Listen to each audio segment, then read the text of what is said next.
Hello guys, நம்ம இன்றைக்கி என்ன பார்க்க போகிறோம்னா வெண்டைக்காய் சாம்பார். வாங்க வீடியோக்குள்ளே போகலாம். வெண்டைக்காய் நீட்டாக கட் பண்ணியிருக்கேன். ஸ்டவ் பற்ற வச்சு கடாயில் எண்ணெய் ஊற்றி வெண்டைக்காய் நல்லா வதக்கி எடுத்துக்கிறேன். 2 வெங்காயம் கட் பண்ணி வச்சுருக்கேன், அதையும் போட்டு வதக்கிக்கலாம். 200 பருப்பு வேக வச்சு மசிச்சு வச்சுருக்கேன். 2 தக்காளி பழமாக கட் பண்ணி வச்சுருக்கேன், அதையும் போட்டுக்கலாம். தேவையான உப்பு போட்டுக்கலாம். மசாலா சேர்த்துக்கலாம்.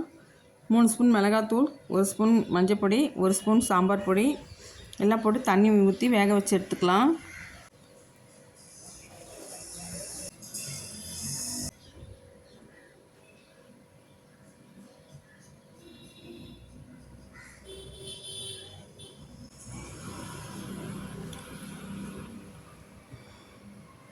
பெருங்காயம் போடல, வடகம் போட தொட்டு வடகம் தான் போட்டு தாளிக்க போகிறேன். இப்போ தண்ணி ஊற்றி வேக வச்சுக்கலாம்.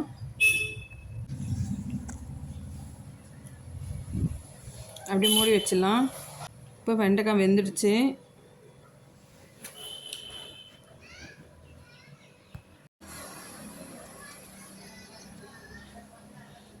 இப்போ வெண்டைக்காய் வந்துடுச்சு. பருப்பு ஊற்றிக்கலாம், லைட்டாக புளி ஊற்றிக்கலாம்.